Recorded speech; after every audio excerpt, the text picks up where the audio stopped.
Good afternoon. I am Carmenita Higginbotham. I am Dean of the School of the Arts here at VCU, and I am so excited to have the opportunity to introduce, to provide the pre-introduction of the introduction of today's panel. As we think about the various activities and events that are featured at the school, as we think about the impact that the arts, design, and all areas of performance have on culture, what we represent as a school. We have such key moments and opportunities to bring a collection of individuals together for a number of reasons. But this is also February. It is also Black History Month. It is also a time where we can think about various conversations and leaders within their industries that represent Black and African American experiences as well. And so I'm very excited for today's programming. The title of the panel today is, well, the title is a panel of 4 amazing Black comic creators. And I love that title because it's not ambiguous at all. These are 4 amazing creators that we are having the opportunity to see today. Each panelist represents a different period of coming into comics as a person of color, and each continues to create an awareness even beyond the comic book medium and the industry itself. These are, dare I say, giants in the field, and they have revolutionized the representation of heroes in the comic industry. As we move forward, as I finish my remarks, I want to thank them for being here. I want to thank all of you for being a part of this event, a big showing from communication arts, but other areas. And I'm so excited to hear what they have to say. Today's panel and the overseeing of the webinar and the next layer of the introductions will be offered by Holly Alford. She is, of course, VCUarts Director of Inclusion and Equity and the Senior Director of Design. So please, Holly, we welcome your comments. Hello, everyone, and welcome. Good afternoon. And on behalf of the Office of Inclusion and Equity and the VCUarts Diversity Committee, we hope you enjoy this amazing panel. First thing I want to do is I do want to thank Christopher Irving, one of my diversity committee members, who works in Communication Arts Department, for helping me secure these amazing creators. And the second thing I want to do is I do want to let you know that there will be a Q&A session after the panel. There is a Q&A button on your screen. So if you have a question, please ask your question there. So let's go ahead and get started. I want to introduce the moderator for this event. They are Thea Chuck, and they recently joined IWD Publishing as an associate editor, working on the prequel to the Teenage Mutant Ninja Turtles, The Last Ronin. Previous experiences in the comics and graphic novel industry include work and internships at DC Comics, Marvel Comics, and AWA Studios. Yes, Thea is a 2020 VCU grad with a BFA in Communication Arts and a BA in Gender, Sexuality, and Women's Studies. So I would like to welcome Thea to the screen. And thank you so much, Thea. Thank you, Holly. It's super excited to be here, and I know that we're all really eager to jump into the panel. So let me introduce our amazing panelists today. First up is Christopher Priest, the first African-American editor and writer to work at a major comic book publisher and the first to work for a mainstream company, getting his start in the late 1970s at Marvel Comics. A career with many high points, Priest wrote the Bible for the Milestone Comics universe, reinterpreted the Black Panther in the late 1990s, inspiring the Marvel film, and is the first Black writer to work on Superman with the upcoming Superman Lost miniseries.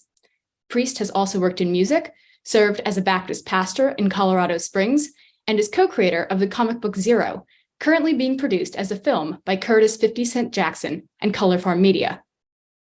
Our second panelist is Denys Cowan. Denys Cowan's career started as the artist behind acclaimed runs on The Question, Batman, Black Panther, and Deathlock. In 1993, he co-founded the Milestone universe with other Black creators, which led to the creation of the character Static. In 2000, Denys worked on the Emmy-nominated Static Shock cartoon for Kids WB. Denys then moved on to become the Senior Vice President of Animation at BET, where he developed a Black Panther animated show as well as the animated Boondocks. Cowan's career came full circle in bringing Milestone back through publisher DC Comics, where his art has graced a new Hardware series, as well as Icon vs. Hardware, Worlds Collide. Next up, we have Ronald L. Smith. Ronald left a successful career as an advertising writer to become a novelist and sold his novel Hoodoo to Clarion Books, where it won the 2016 Coretta Scott King New Author Award. He followed that up with The Mesmerist before penning Black Panther, The Young Prince, a 2018 young adult book featuring a young Prince T'Challa, which was the start of a trilogy. The third installment, Black Panther Uprising, came out last year, while his new book, Where the Black Flowers Bloom, takes place in an alternate ancient African world and debuted last month. Our final panelist today is David F. Walker. A writer, educator, and filmmaker, David won the 2015 Glyph Award for writing the Shaft comic book for Dynamite Entertainment. The same year, he wrote Shaft's Revenge, the private detective's first new novel in 4 decades. He has also written Power Man and Iron Fist, Luke Cage, Tarzan, Cyborg, and Nighthawk. David co-created Naomi, a superpowered teen, with Brian Michael Bendis and Jamal Campbell for DC Comics. In addition to being an acclaimed comic, Naomi has also been adapted as a television show on the CW. An adjunct professor at Portland State University, David is an expert and leading scholar on African American cinema. It's amazing to have you all here, so let's just jump right into it. To start with, I've got a question for all of you. What comics or creators have inspired you to become a creator yourself? Do any of you have specific mentors that have helped you as Black creators? Okay, I guess I'll jump in because, that's what I do. Hi, thanks for having me. Appreciate that. I do want to just mildly correct one thing in the bio there. As far as the Milestone Bible, I co-wrote the Bible with the late Dwayne McDuffie, who was on a plane and in Israel, and a lot of back and forth. And in those days, there was no internet. So there was something called telex, where you had to send pieces of paper across the globe. But the Milestone Project would have never gotten off the ground if not for Dwayne, who is just a genius and a wonderful guy. And of course, Denys, and we'll get to more into Denys's role. Denys is the godfather of soul of Milestone. God bless you, Denys. As far as comments, I can't dance. That's a problem. I beg to differ. As far as creators go, I have to hit Denny O'Neil, the late Denny O'Neil, who I was such a fan of his work that I would literally camp out in front of the candy store. I'm sorry, you people are so young. There used to be these things called candy stores. Okay, and the comic books would be delivered to the candy store on a Tuesday or a Wednesday. And I knew exactly when the truck would show up. And I would sit there on the sidewalk in front of the candy store waiting for the truck to come, because that's how much I like Denny's work.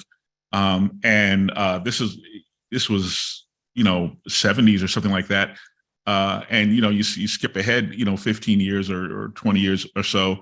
And then I'm working at Marvel and had the great privilege of working with Denny and having him train me to write, working on a book called Power Man and Iron Fist, and then skip ahead farther than that. And I was an editor at DC Comics, and then I became his editor when Denny O'Neil and the great godfather Denys Cowan were doing the Question character, and I was their boss briefly.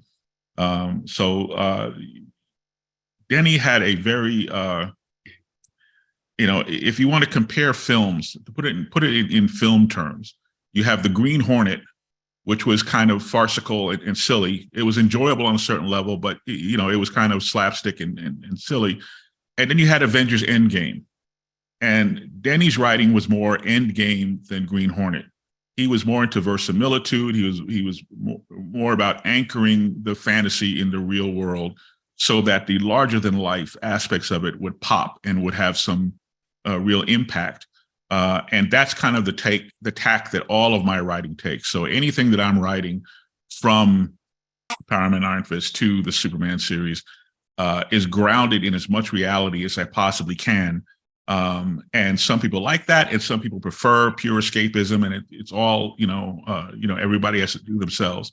But that's basically the guidepost that I followed throughout my career. I'll go next, I guess, right? So there's quite a few, but the honestly, the person who had the biggest impact on me on a whole lot of different levels was Will Eisner, who is, most historians, comic historians would agree is, one of the founding fathers of the sequential arts medium. When I was a kid, the Spirit was being reprinted. This was in the 70s. And so that's how I discovered the work of Will Eisner, was in this black and white Spirit magazine. If I remember correctly, Warren was the publisher. And I always wanted to get into comics. I went to School of Visual Arts for a time, hoping to take one of Will Eisner's courses, but I was a terrible student and was placed first on academic probation and then kicked out of the school. So I never got to take any courses with him. And as my life twisted and turned, and I had a career in journalism, and I had the opportunity to interview Will Eisner. This was in 2001. And during that interview, he actually convinced me that I needed to chase after my childhood dreams and go into comics. So he's the single biggest influence.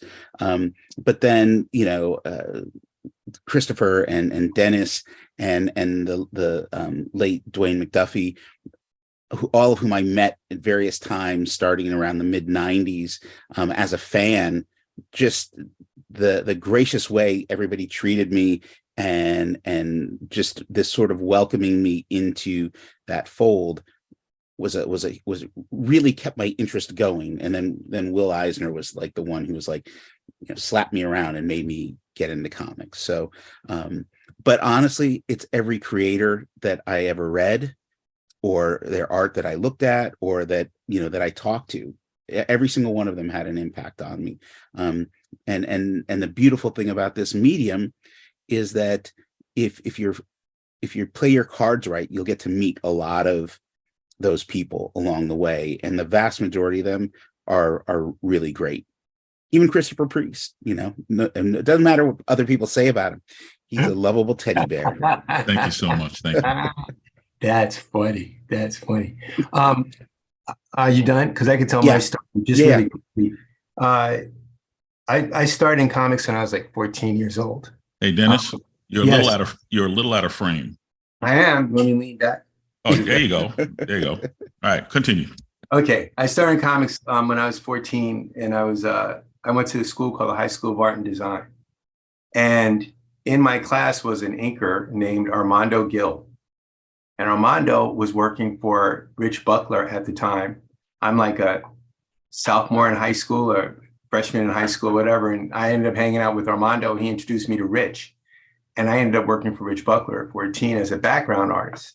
I was horrible. I was terrible. I basically worked for Rich, going out and running errands for him, and then coming back and trying to learn how to do comics. Through Rich, I met some of the people who were very seminal to me in my comics career, because Rich was from Detroit, and he hung out with all the Detroit dudes who all knew him. So through Rich, I met Keith Pollard, Black artist, Arvell Jones, another Black artist, Ron Wilson, who was from New York, but he hung out with all those guys. So another Black artist. And those guys really took me in. I have to say, I ended up working for Arvell as his background artist, but Ron and all those guys were there all the time. And you can imagine what the conversations must have been like, especially to like a 15-year-old kid. I'm just watching these guys and they're like giants to me. They taught me a lot. They taught me a lot about doing comic books. They also beat me up quite often, which is true, because I was so stupid. So they had to pound some sense into me. You could check with Arvell on that; he'll crack up about it.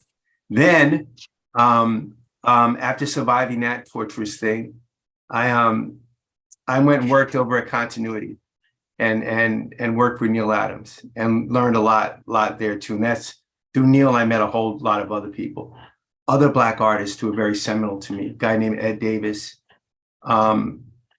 who was a phenomenal artist and one of the guys who drew almost as well as Neil, if not better, taught me a lot. They taught me a lot about art, but they also taught me a lot about what it's like being Black in an industry that did not have a lot of Black people in it and did not always treat Black people equally. You had to do twice as much to get half as far. And that part was pounded into me by those guys. I consider them my real mentors in comics. And also responsibility to others coming behind me and the people working with me to try to bring what I can to elevate this art form, but mostly to be a professional. So it's an interesting, I hadn't thought about it in a while until this question came up about what my background was and who influenced me and who did what. But those guys were huge for me. A lot of Black artists went into what I eventually did and what I was able to accomplish with my friends. It was a lot of influence by those people. So that's my story.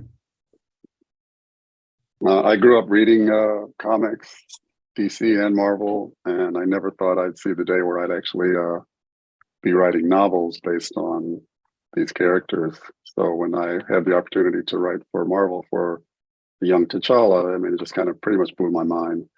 But I mean, aside from the content creators here, I mean, I think it was a world that I kind of stepped into with knowledge from my childhood, but not like as much knowledge as these guys have, because I'm a novelist. But Reginald Hudlin, everything I could get my hands on, all of this stuff inspired me to write these novels for young readers. So it's a real pleasure, and it's really been a dream come true to write the character, and I'm glad I'm here. Thanks. Yeah, I think having a mentor to guide you can be a really vital aspect of getting into the industry and making connections. And that seems like it's been a really important part of a lot of you guys' careers, but you're also helping out with the new generation, even with this panel. So we really appreciate you coming and speaking to us today. Several of you have worked on Black Panther across various media. What effect did earlier Black Panther comics, such as the 1970s Panther's Rage by Don McGregor and Billy Graham, have on your versions of Black Panther? Well, I want to get started on this. First, I want to talk about Mickey Mouse, if I can, for just a second. So you ask yourself, who created Mickey Mouse? And the answer, well, Walt Disney.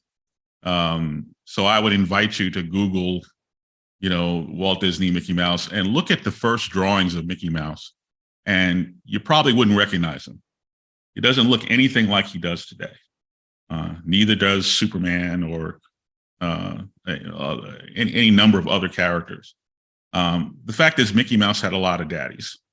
And the person who made Bugs Bunny look the way Bugs Bunny looks now, because Bugs Bunny didn't look anything like he does, like we have come to know him.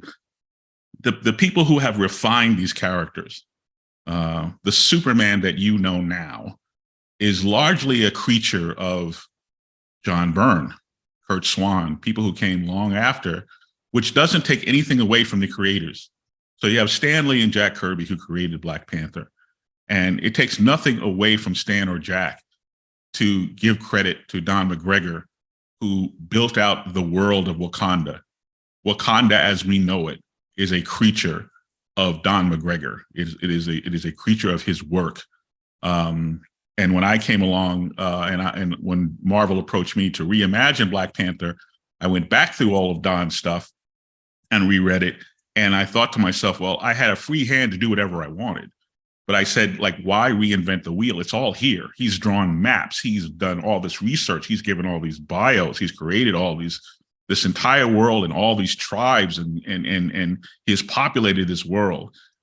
So it's one of these things where it does not diminish Stan, who was my mentor, who actually taught me directly how to do visual storytelling, and someone I loved very dearly. It takes nothing away from him or from Jack Kirby to say that Don McGregor is also, Black Panther's daddy. So is Denys Cowan and Rich Buckler. So is or any number of people. The Black Panther that most people know, that we see on the screen, is largely a creature of Joe Quesada, who was the editor-in-chief of the Marvel Knights imprint at Marvel Comics, and myself, who redeveloped the Black Panther character in the late 90s. Prior to that, Black Panther basically had no or not much in the way of technical capability. He had no gadgets. His costume was just a leotard that got ripped up virtually every issue. A little kid came behind him in one issue and hit him over the head with a brick and knocked him out. They tied him to the back of a pickup truck and dragged him through the jungle. You know, when I was approached by Marvel to do the character, I first said no, and then I got 5 different phone calls and sort of got talked into it.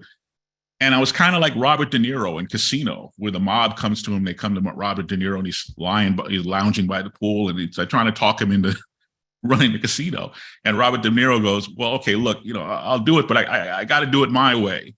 No, I mean it. No interference. I got, you know," and that was kind of my stipulation. Where like, it's, the thing with the kid, he hits him with the brick. No more of that crap. The leotard, he's running around the leotard. You can forget that.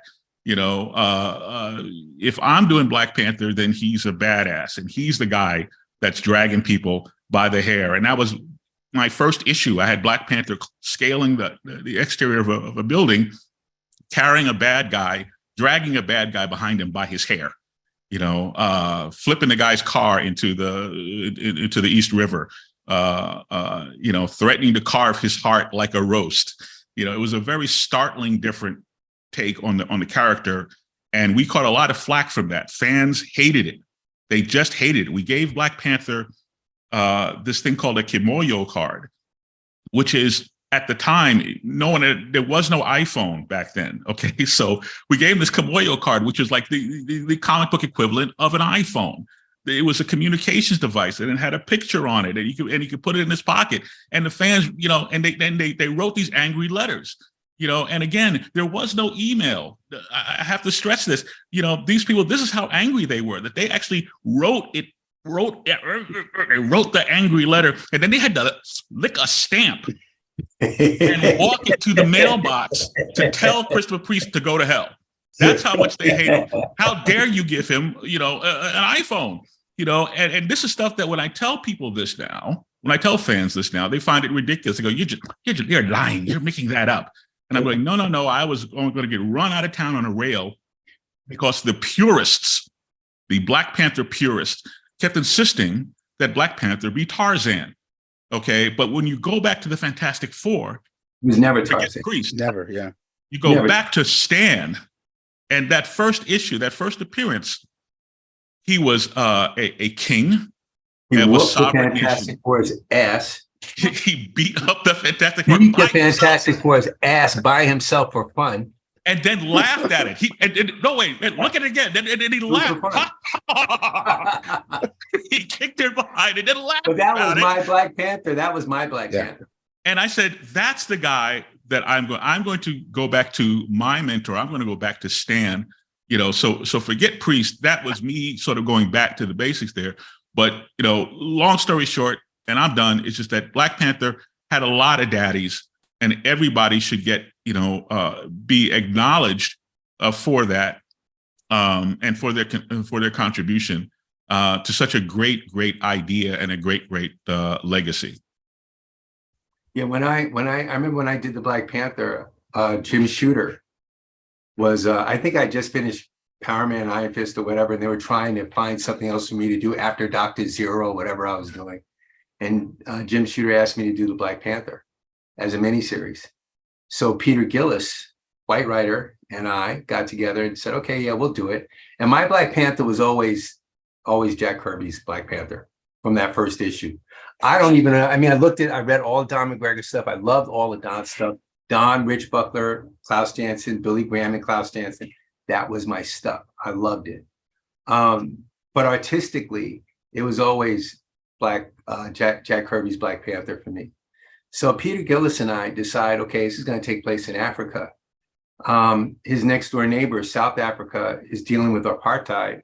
How are we going to deal with that? How can we do a comic book about Africa and not even talk about this stuff that's going on This is in the late 80s, mid 80s. How can we not talk about this? So we decided to talk about it in the comic book. And I guess it became a very political thing. So we did 3 issues. I did 3 issues before the first issue was supposed to come out. Right before the first issue came out, Jim Shooter pulled me aside and said, we're not publishing this. And I was like, why? Why aren't we publishing this comic book? And he said, because you're talking about apartheid in South Africa, and we sell a lot of comic books in South Africa. And that killed that miniseries. So I go up and I do the question, I do all this stuff for DC. 3 years pass, and Tom DeFalco, I believe, is the editor at Marvel now, and they decide to bring back the miniseries. We're going to publish it. I'm like, oh my God, I only did 3 issues. Well, you got to finish the 4th issue. Finish the 4th issue, and they published it. And that was it. I think it sold okay, and I did a bunch of new covers for it. It was fine. After that, I had a chance to illustrate a couple of things with the Black Panther. Like I did the Black Panthers. They did this giant hardcover book when the movie came out. The illustrated history of the Black Panther and one of those kinds of things. So I did the cover for that, Bill Sienkiewicz and I. And then I did a Black Panther movie poster for the first movie, where it's just a silhouette kind of shot of Black Panther standing there looking all tough, turning around, looking at us over his back, and Wakanda is spread out before him. I've always had a great time drawing that character. I've always loved drawing that character. And every chance I got to do it was very, very special to me. I don't think we ever achieved, what Priest did with the Black Panther. We never did anything like that. We just added another brick to that building, that built the Black Panther, what Peter and I did. And every picture and everything I've done with that character, to me, has been kind of contributing that way, just to the legacy. I wish I could have changed it, or I wish I could have done something like, Priest did and those guys. But I was grateful for a chance to work on in any aspect that I have. So that's my Black Panther story. It's deep, but it's not very long, but it's deep. My Black Panther story is much shorter. Simply because the way I found out that I didn't get Black Panther from Marvel was when I read the announcement that they gave it to Ta-Nehisi Coates instead. I'd been approached by Marvel. I put together a proposal. I liked it a lot. I thought it was, at the time, it was something that I hadn't seen from the character, and was really excited, and then it didn't happen. So then instead I wrote a graphic novel about the Black Panther Party. So that's it. But I think that one of the interesting things is when you work in comics, especially if you work in mainstream Marvel, DC, what you're doing is you're always building on what's come before you. If you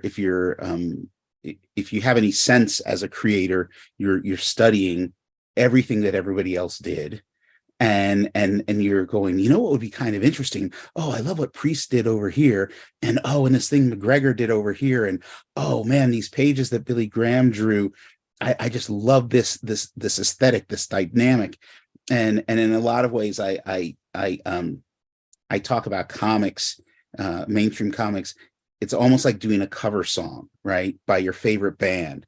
Like you listen to the band, you memorize how they do the songs, and then you put your own interesting spin on it. Because, like, what's the point of just recycling everything that other creators have done? You want to put some semblance of a stamp on it. And I think the thing about the Black Panther, and this is to give Priest a lot of credit, whether he wants it or not. There was, like, for myself as a kid reading those comics, I always wanted more. Like, I wanted more from that character than he was being given. Even with Panther's Rage, which I think is a great story, it felt like he wasn't getting enough as a character, and that Wakanda wasn't getting enough as a world, right? And I think that as a Black kid growing up, you would see not just Metropolis or Gotham City, but you would see Krypton and you would see these other worlds, and Wakanda wasn't getting it. And I think that for a generation of creators, like we finally started getting it, and really that Marvel Knights run that Christopher did was this, for me as an aspiring creator, was like, yeah, see, this is what you do. Like, this is like, you have to, you put a new, not just a new coat of paint on it, you rebuild the entire exterior of this mansion that you've inherited. So you mentioned, David, that you haven't written a comic about Black Panther, but I'm really interested in your film perspective with Black Panther and Wakanda Forever. How do you feel that those historically fit in the grand tapestry of Black film? How do they fit into the political environment that we're in?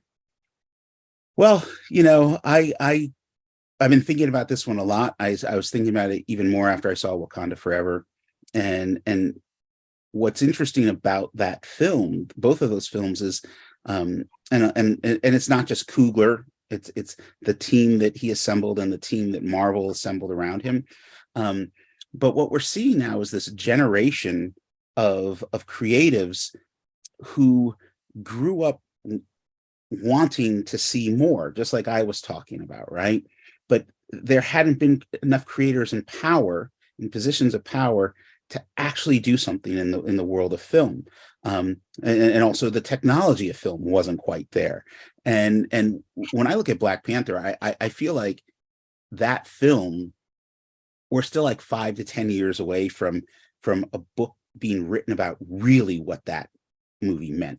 And I think we're still sort of figuring it out, and there's still the powers that be in Hollywood that would rather have not had that movie make that much money, because there were myths in Hollywood and in the film business that were destroyed by that movie. The myth that, you know, a Black film couldn't do well overseas, the myth that nobody really cares about films set in African nations, all of that went out the window. And if it was an anomaly, Wakanda Forever proved that it wasn't an anomaly, right? It takes the right people with the right creative energy, and then behind the scenes, the right marketing department and the right promotion department and all of that, because there's, like, you can make the best comic or the best movie ever, but if you don't have the machinery behind you to promote it properly, to make sure it gets distributed properly, it may never get seen.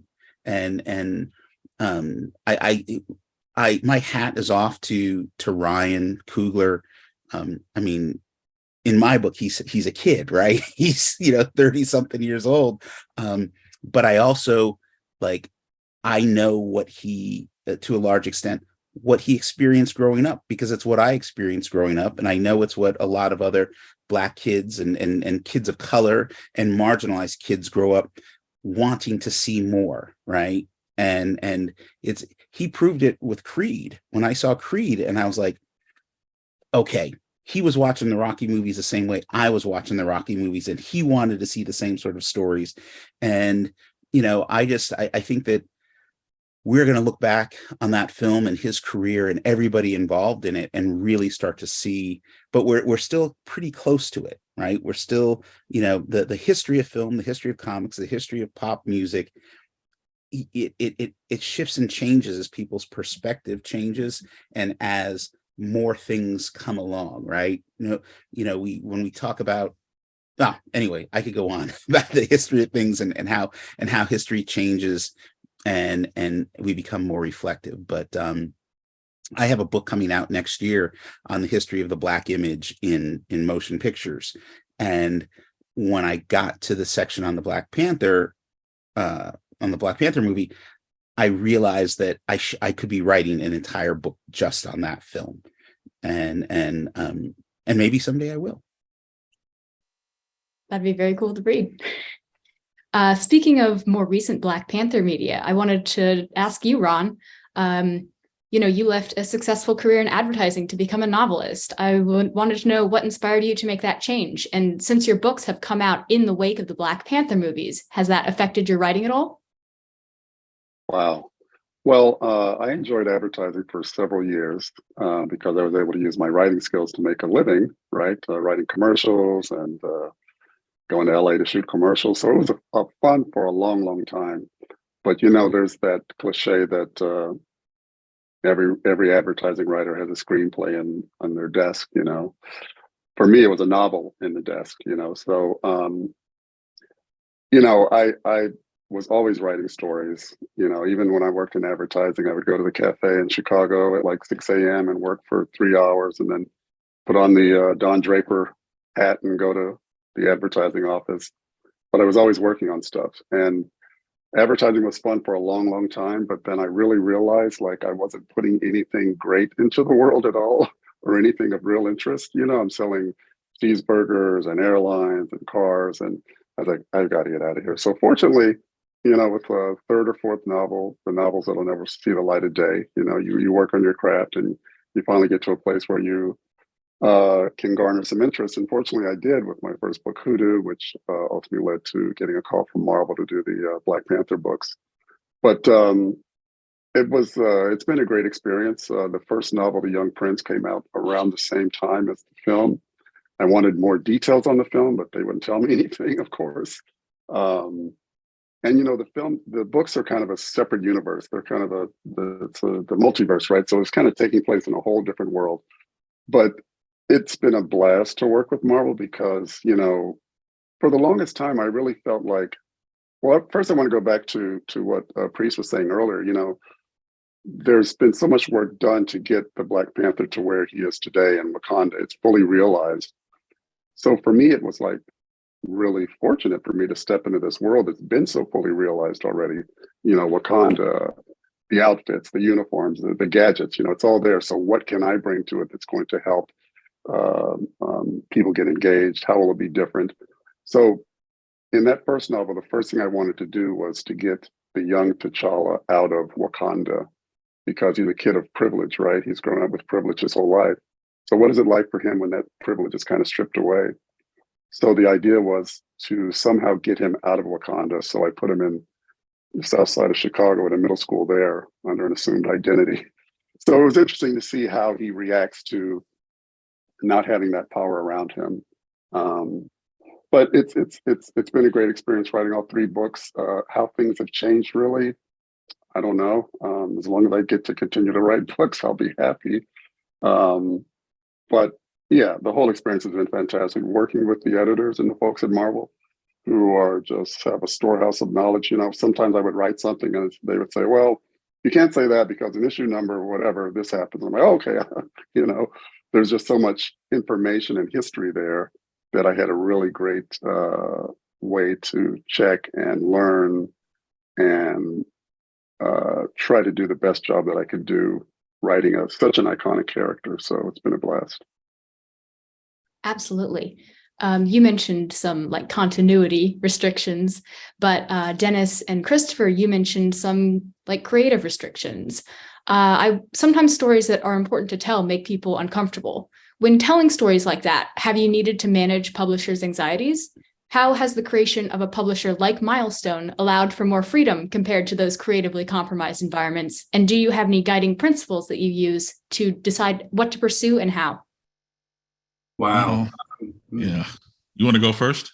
No, you can go first. That way I can Yeah. All right. Well, so first we have to deal with then versus now. Right. Okay.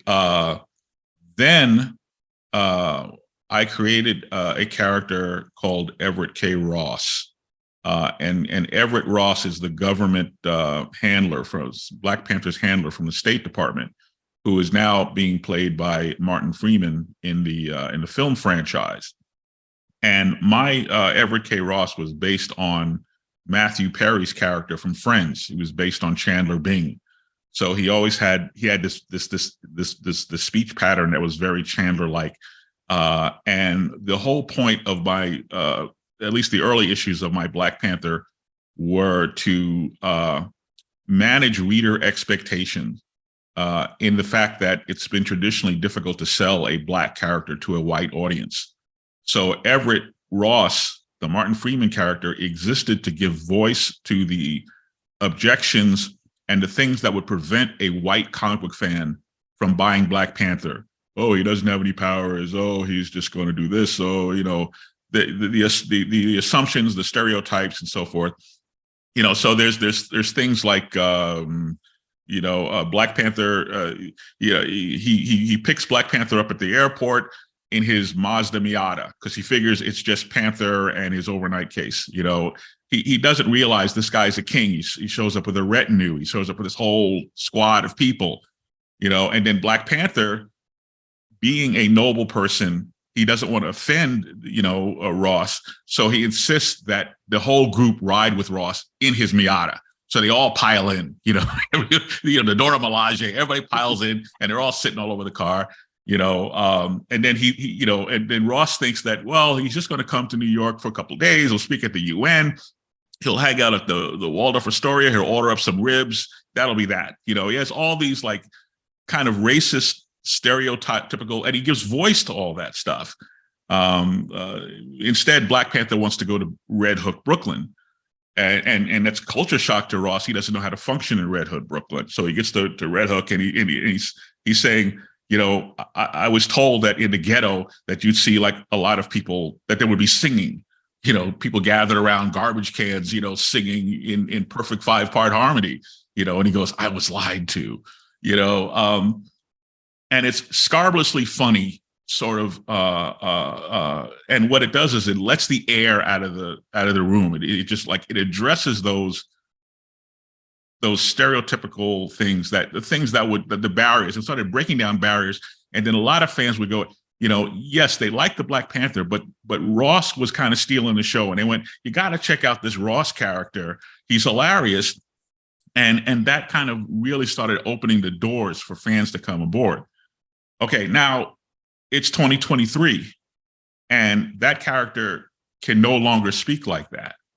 And if I tried to write him like that, right now, both Marvel and DC are corporate owned. Once upon a time, Marvel was owned by a pencil company called Cadence, and they made pencils and maybe pens. I don't know, whatever else they made. And Jim Galton, the president of the pencil company, he had no idea what we did downstairs and didn't care. As long as we made money, and he, we were a bunch of strange people. He didn't really understand us, and he kind of kept his distance and so forth. Okay, that's all gone now. It's 2023. Marvel is owned by Disney, like the biggest entertainment company ever, and everything that happens now is processed through standards and practices, and nobody wants to offend anybody or take a chance of offending anybody. So a lot of things that I could get away with, or that I did, or that I felt strongly about doing, really couldn't happen now. And maybe you could, Denys, write your apartheid story now, but they would watch it very, very carefully. Because I don't think I could write it now. I don't think they let us write it now. Okay. It would just be too much. Can't the Black Panther do other things other than fight racism? Can't he do? I could hear the conversation. It's like, now the Black Panther is woke. What's wrong? Now he's woke. Now he's woke. Now we can't read it because the Black Panther's woke now. So the way I wrote Shala was that he was completely indifferent to our bullshit. Okay, he was completely indifferent to our politics, to our what do you call these wars? The discourse. Yeah, I mean, he was just completely indifferent to Twitter and to all that stuff, and Mephisto, who was this devil type character, shows up, and he's vastly powerful. And Mephisto shows up, and Ross turns around and goes, you got to call the Avengers, and Black Panther goes, why? And Black Panther just runs up to Mephisto and just decks him with a right, and down Mephisto goes, and it just completely explodes the expectations. And then Black Panther blithely explains how he did it with some high-tech trickery, how he managed to take Mephisto out. But it's one of these things where Black Panther was just, and I think Chadwick Boseman, rest his soul, what a great guy. I think Chadwick Boseman completely nailed it, where Chadwick's character was operating on his own wavelength, and you could see it in his eyes as he moved through the film. that he was completely indifferent to our hangups, and our culture wars is what I was looking for. Completely indifferent to all the things that are going on in America. And, and he didn't judge us one way or another. I'm just not, I'm completely doing me, and that's how I saw him, where he was just, he is not, people, I kept getting this pushback where it's like, well, you can't write an African-American character like that. And I went, he's not an American. He's not African-American. No, he's African. Yeah. Go ahead, Denys. He's not African-American. He's African. You're absolutely right. That's just, I don't know. I had all kinds of thoughts about the Black Panther and the Black Panther movie, which I loved, and Wakanda Forever, which I liked, and appreciated for what it was. I'll just go on record. My big thing with the Black Panther movies, especially the second one, was I was missing the Black Panther. And I don't remember a Superman movie coming out where I was missing Superman. I remember a Batman movie coming out where there was no Batman. It was the Batman family, but no Batman.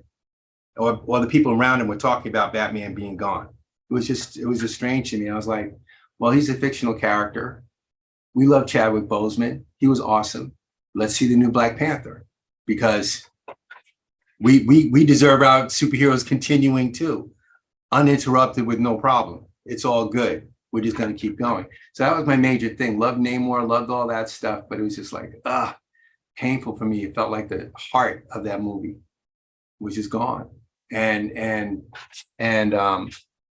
I wish they would have reconsidered what they ended up doing. No disrespect to Chadwick Boseman, he was awesome.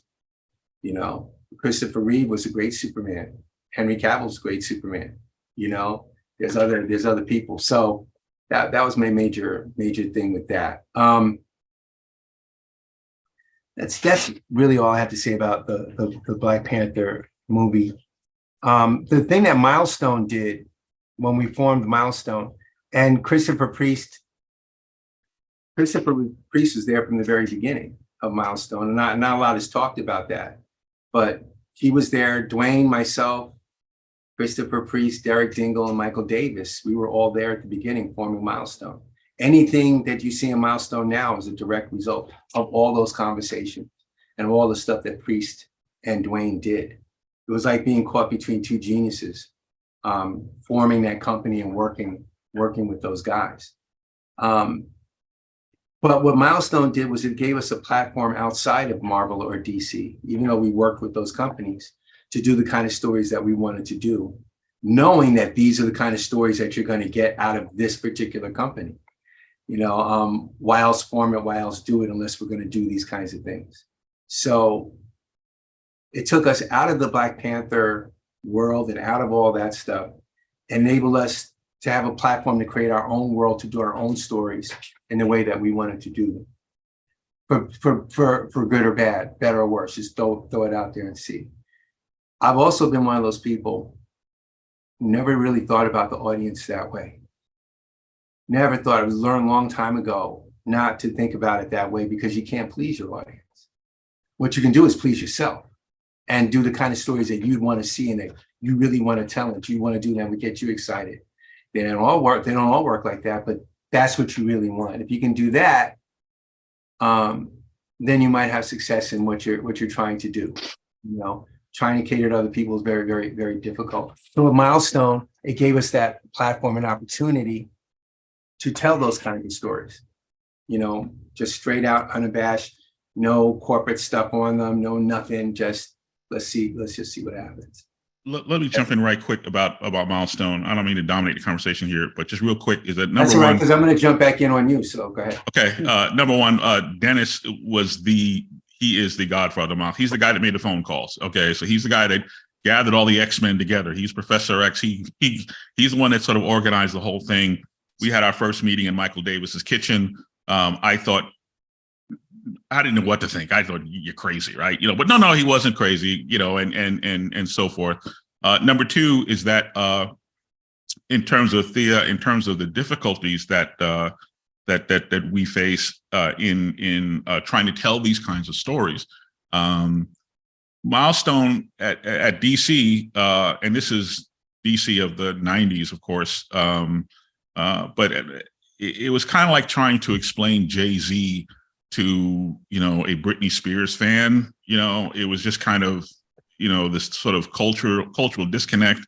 There was also this internecine rivalry for resources between particularly at the marketing level. I think that that Ron would understand this. So in advertising, your goal is to hone a narrative.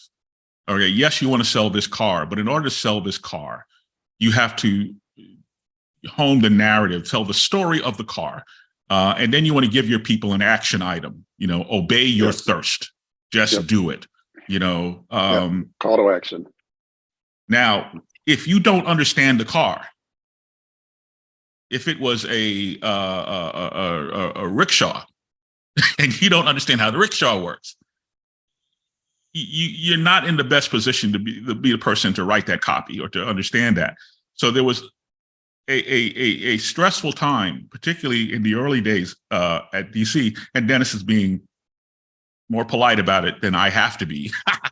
And there was this. There's always a competition for resources, for bodies, for money, for hours, that kind of thing. And we were working in a business where, I had my boss, Jim Shooter at Marvel. He my office chair broke down, and Jim said, "Well, just go get another one and give you the bill." And I went, "Okay." And I went out and I got another office chair and I gave him the bill. And it created this enormous.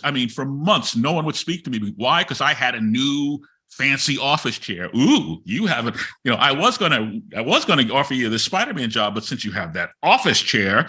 And it is you had the nicest office at Marvel, though. You had the flyest effing office at Marvel. Everyone would hang out, and all the Black creators would come hang out in your office. Right, because I had Miles Davis on the stereo, right? But it was just one of these things where the milestone thing. I went, this is a great, wonderful, creative project. These guys have all this energy; they're ready to go.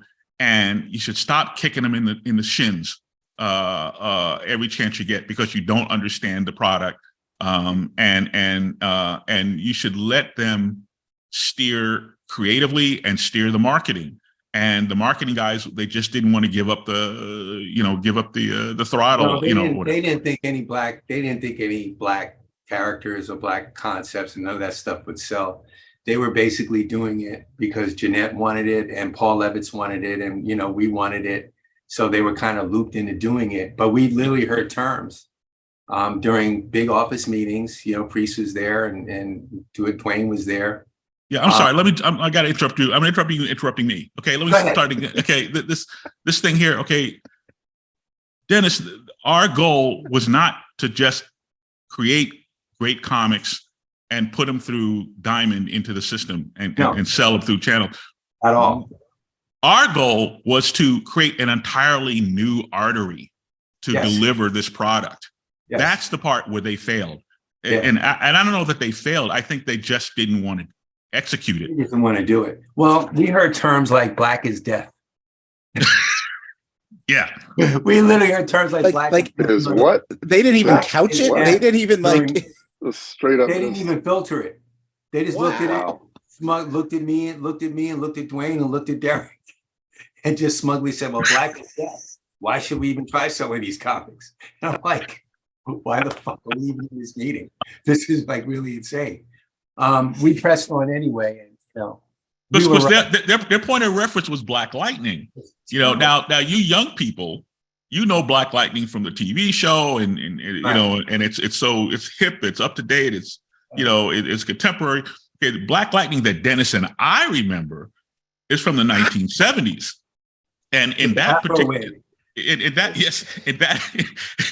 this character, when he had to change from the school teacher and he had to suit up as Black Lightning. At every issue, there was this ceremonial lowering of the afro wig onto his head. I am Black Lightning. Then they sort of had it down. And that was their reference for what Denys and Dwayne and Right, that's were doing. Did he Yes. have platform shoes?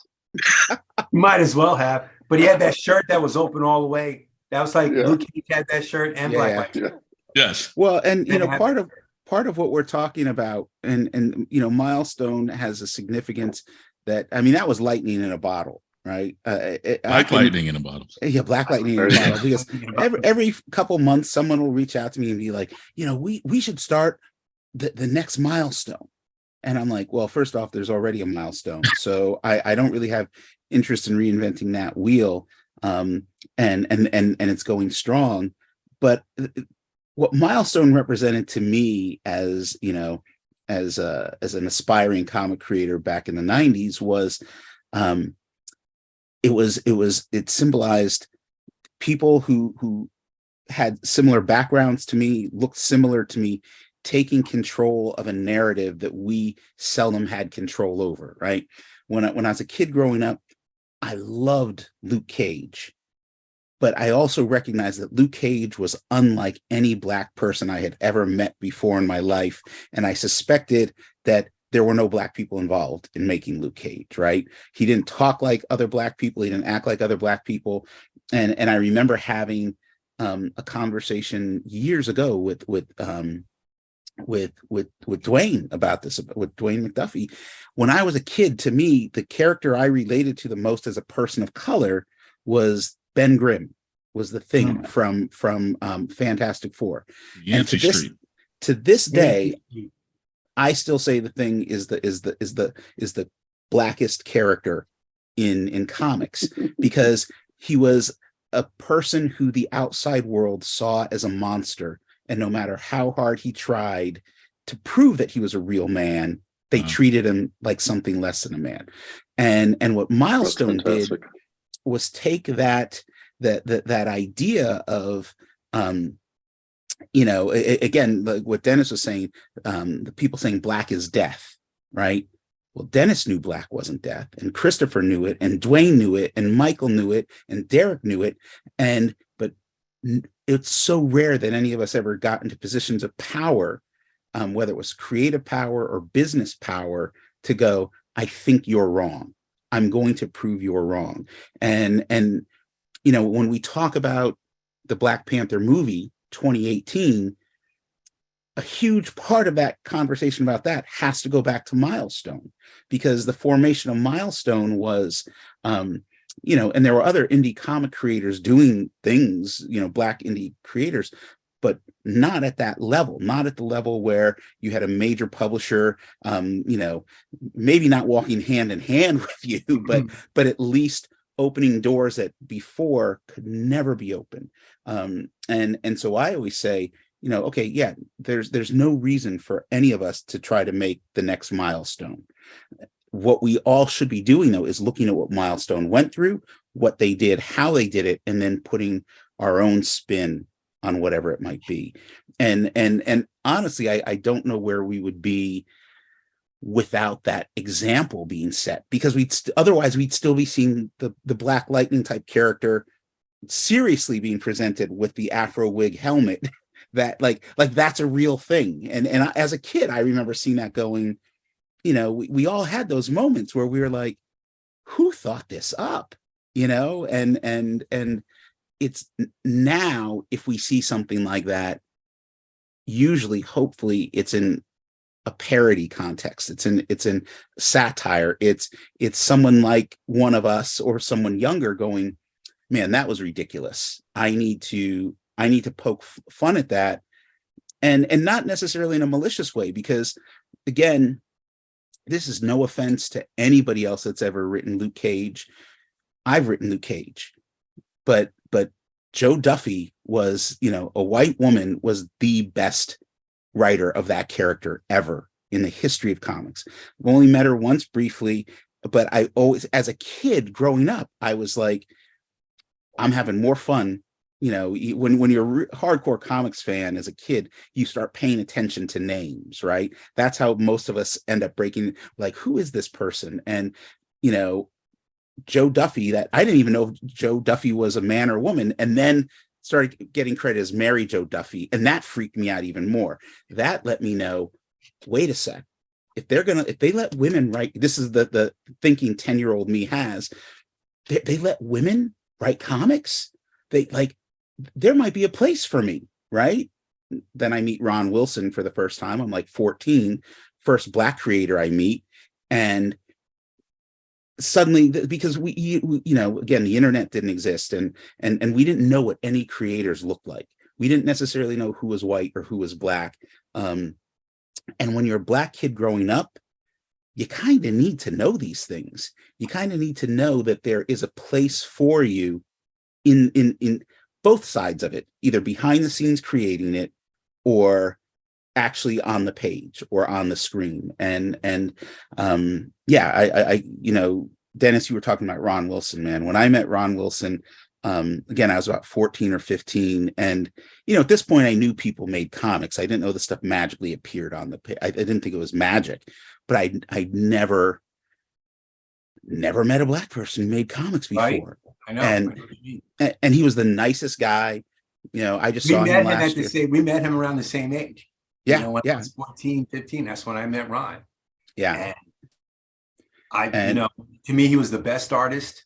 He was the best everything. He was just the best everything. He was amazing to me. Oh man, he was always working on Marvel 2-in-1 with the Thing. Yep. So he was drawing my favorite character a lot of the time. Yep. And just, and again, I think about that now as, as I guess an ambassador of this, not just this medium of comics, but this idea of Black representation. As an ambassador of it, I often think about the people I've met along the way who was cool with me, and it's sometimes not even giving advice. It's just being like open and letting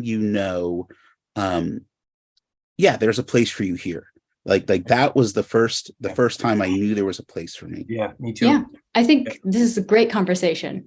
But I do want to make sure that we have some time for audience questions before we have to wrap this panel up. So one question we have, Denys, maybe you could kick us off. What advice do you have for aspiring comics writers when it comes to best collaborating with artists? What do the best partnerships look like? What do the worst? And then, of course, we can reverse this for the writers, how it is working with artists. So what's the best relationship with a writer that I could have? And I would advise other people to have. Everyone's different. But I've been fortunate because I work with the best. I've worked with Dwayne, I work with David, I work with Christopher Priest. I've worked with these guys. They're incredible writers. Every story is different, every writer's different, everything is different. I don't have any set rules when it comes to writers or anything. I just like to be able to vibe with what they're writing about. Usually, in my case, what they're writing about is something that I want to do. So if it's through Milestone, whatever, I'm definitely into all that. Most of the time, if I'm to get together with Christopher Priest or David Walker, we're working on stuff that we both really dig and love. So that element is already settled. No real advice except pay attention to what the writer does. Try your best to tell the story. Understand that, I'm working with these writers and it's not about me. It's not about them. It's about what we're doing and trying to accomplish together. The basic thing I try to do is give the writer and the reader everything that they need to enjoy and to get everything they can get emotionally out of the story. So I don't have any rules about writers or anything. I just like them to be great writers and write. Reggie Hudlin's another one who I work with, who understands comics and understands writing and what makes good superhero comics, and I'm able to work with him the same way. So there's a small group of guys, these guys that I've just mentioned, that I vibe with, that but we all share similar influences. We all have similar things that we like, so it's easy to vibe with them and to draw the kind of stories that people enjoy. So I've been fortunate, but I've been doing this for a long time. So I've had a chance to meet all these guys and distill what I do, and that's how it works for me. That's how it works for me. Working with these guys, they're great.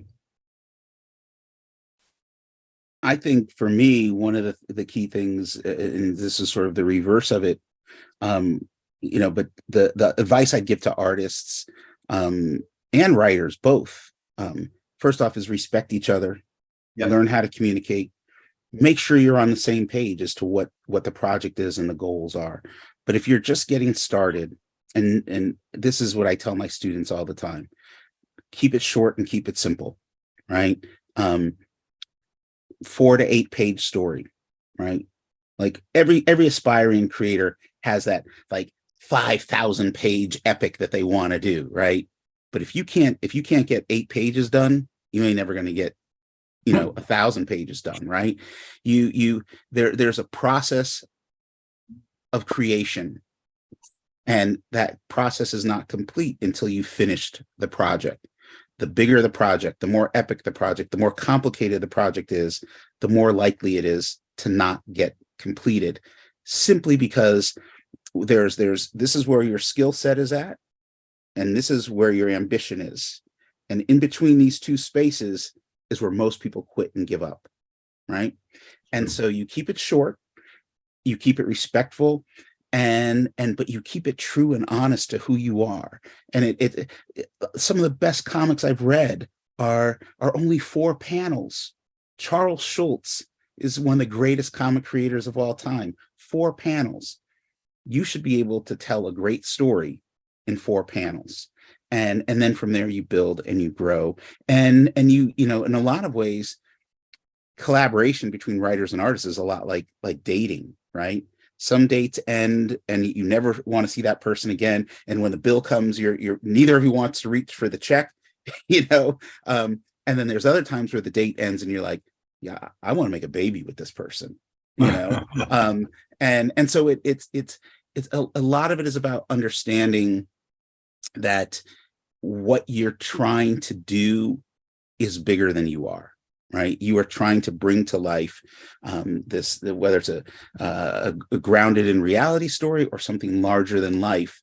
It's something that a lot of us can't do on our own, right? I while we were sitting here talking, I jotted down an idea for a graphic novel that Denys needs to write. Like I figured out Denys's story, and I'll email it to you a little later, right? But I think that's another part of it is like, my thing is I love encouraging other creators.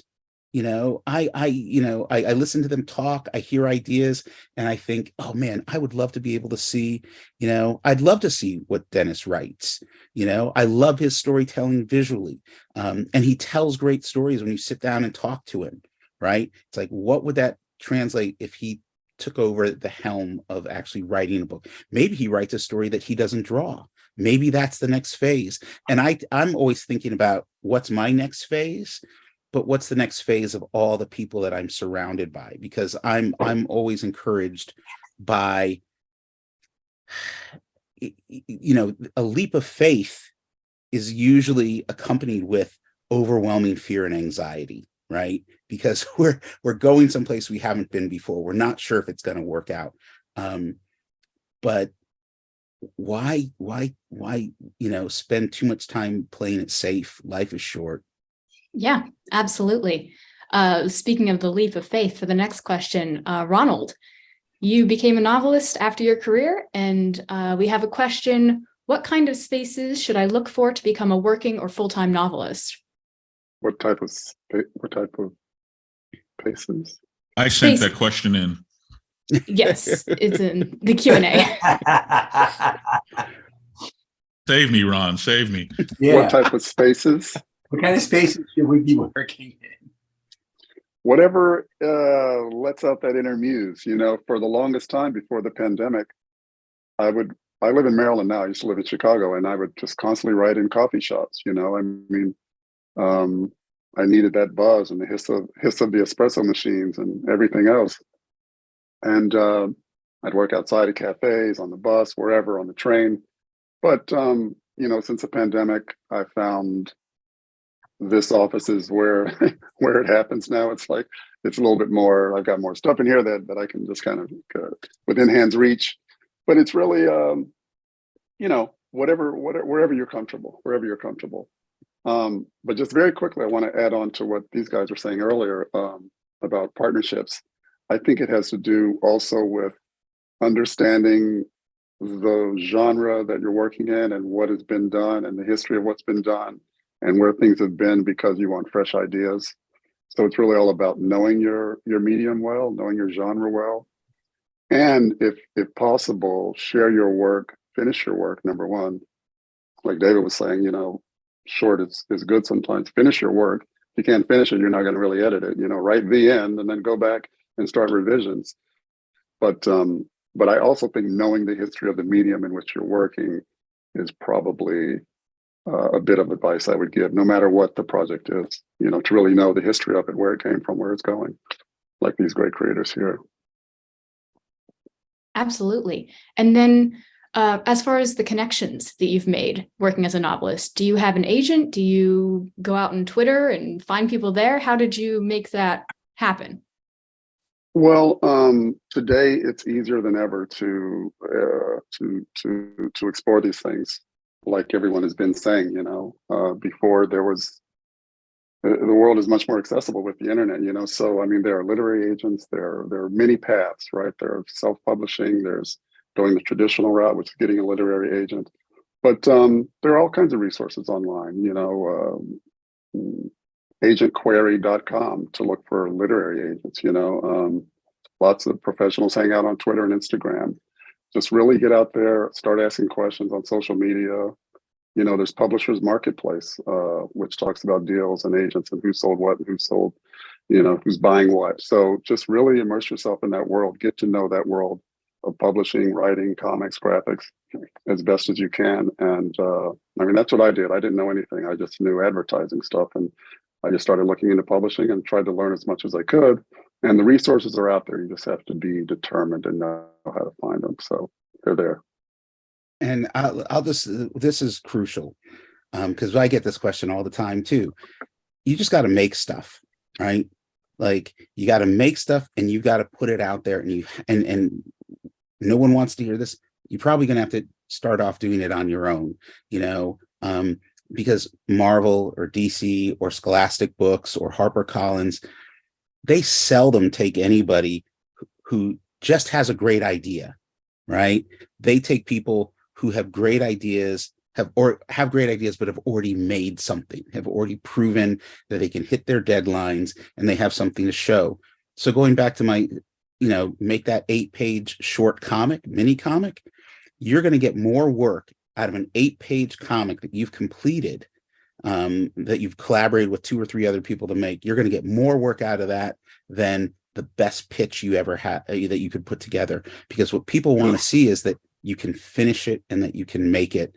And and one of the most important things is and this is another thing no one wants to hear, is patience. I wrote my first prose novel in 2010, and Reggie Hudlin helped me get an agent at the time, and it was rejected by every single publisher in North America. This is in 2010, 2011. That book is coming out next year from Scholastic. I got a publishing deal for the book more than 10 years later.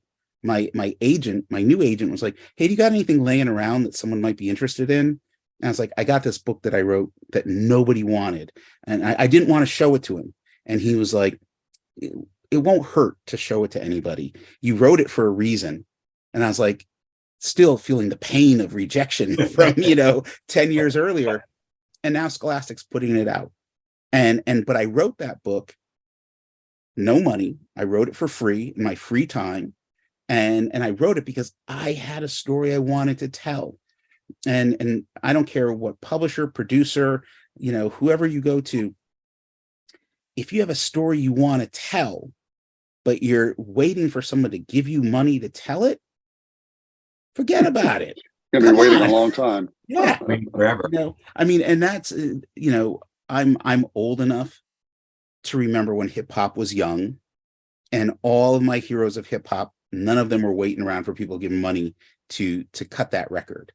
The best artists start doing it because there's something inside of them that has to happen.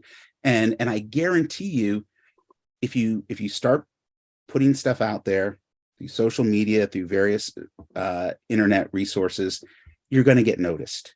I just hired a guy to draw a story for me who drew a piece of fan art that he posted on Instagram of a character of mine. And I was like, this is amazing. And I reached out to the guy. I looked at some of his other stuff and I was like, do you want to do a story for me? And he was shocked. But yeah, you must have made his day. That's how it works. It really, fortune favors the bold. Mhm. And creators were often bold on the inside, but then when it comes time to put our stuff out there or to talk to people, we have social anxiety, we're introverts, we have ADHD. Yeah. Some of us are on various different spectrums, right? All that stuff. All of it. But you're not alone, right? We're all freaks and weirdos, and what we're looking to do is connect with our fellow freaks and weirdos, and that's it. You'll never stop being surprised by the people that become part of your community that don't live down the street or didn't go to high school with you. They're on another side of the country or the other side of the world, but suddenly you meet them and you click and you're like, oh wow, you loved roller derby in the 1970s too. Hey, let's do something that has nothing to do with roller derby, but we are bonding over our love for Skinny Gwyn Miller and Ralphie Valadares. I mean, it's that insane, but it's also that beautiful. Yeah, absolutely. Toni Morrison said, if there's a book that you want to read and it hasn't been written yet, then you must write it. And that's what I always tell people, Yeah. So we are almost at the end of this panel, but we have one last question that we'd like to get y'all's thoughts on. As creators who have dealt so heavily with the creative aspect of Black Panther, what are your thoughts on Ruth Carter, who was the costume designer for both movies, and what she's been able to do? Well, Great. yeah, first of all, yeah, I think she's wonderful, but I think it's important to stress that a lot of what you see on the screen in certainly in the first film and to a certain extent in the second, we're talking about the many fathers of Black Panther. A lot of that is the product of work from Ta-Nehisi Coates, but even more than that, from Brian Stelfreeze, who gets so little press and so little mention, but I created the Dora Milaje, but Ta-Nehisi took that idea and evolved it to the next level. And then Brian came along and did all the design and came up with this fantastic look for these characters. And what's nifty about Marvel films, specifically Marvel films, but also DC films these days, is that they are taking us more seriously. So they are looking at the comics and saying, let's bring those characters to life. Let's not ignore the comics and just, in the 70s, they would just make something up. Right, exactly.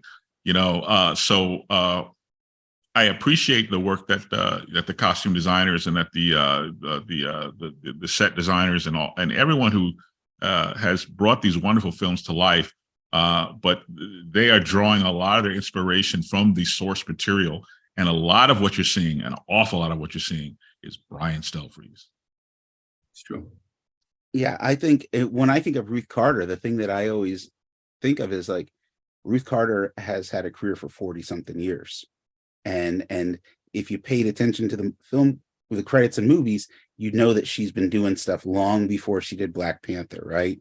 And it's sort of like we think of our grandparents as if their lives only started when we were born, when in reality they had entire lives before us. And Ruth Carter and everybody, but when I think of Ruth Carter and as a student of film, I think about the long game and how there's other costume designers, no one's ever going to know their names, but they work just as hard. And the thing is that you work hard and you do the best job you can do, And sometimes you get nominated for an Oscar and people know your name and they want to hire you more. And other times you spend, years struggling, but you still keep doing it, right? We do these things because there's something either wrong with us or right with us, depending on what time of day you're talking to your therapist, but I come from a place of great fortune. I've been honored and very fortunate, but I'd still be doing it even if I didn't have all of these breaks. I've had the crappy day jobs, but here's the thing, all my jobs, I used to work at video stores. I worked at a newspaper. I worked at a record store. Everything I've done, all those things are gone now. So I have no choice but to keep moving forward. Blockbuster But they all hiring informed anymore. your creative vision. They all informed something there that Exactly. made you the artist you are now. Yeah.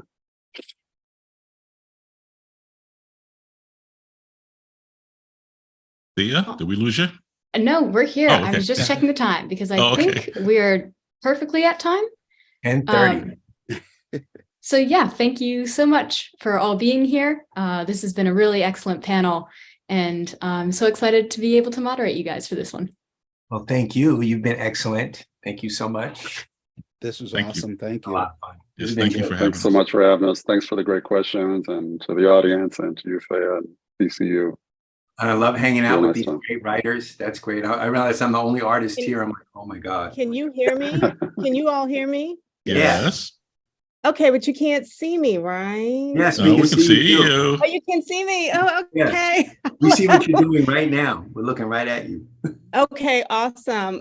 For some reason, the way my computer is set up, I can't see myself, but I just want to thank everybody for attending this panel. David Walker, Ronald L. Johnson, Denys Cowan, Christopher Priest. This has been amazing. We could have had this, I mean, the way the conversations you all had, I felt like, oh my God, I could listen to this all day. Some amazing and important information. And I just wanted to thank you all so much for doing this panel for us, and thank the community for coming in and listening to this panel. I did want to let the VCUarts students know, and just a reminder for the VCUarts students, that if you are interested in studying in Korea, K-Arts is here. They're at the depot in room 3009 at 2:00 today. So you have time to get over there. I also wanted to remind VCUR students to look at the Arts Inclusive email to see what workshops and events are happening. And to those of you who are not from VCU, you always check out our VCUarts website. You can always find great things also on the diversity page. Again, thank you for joining our panel today. Thank you to my panelists, and thank you, Thea, our alumnus, for moderating this. This has been an absolutely wonderful event. Thank you so much.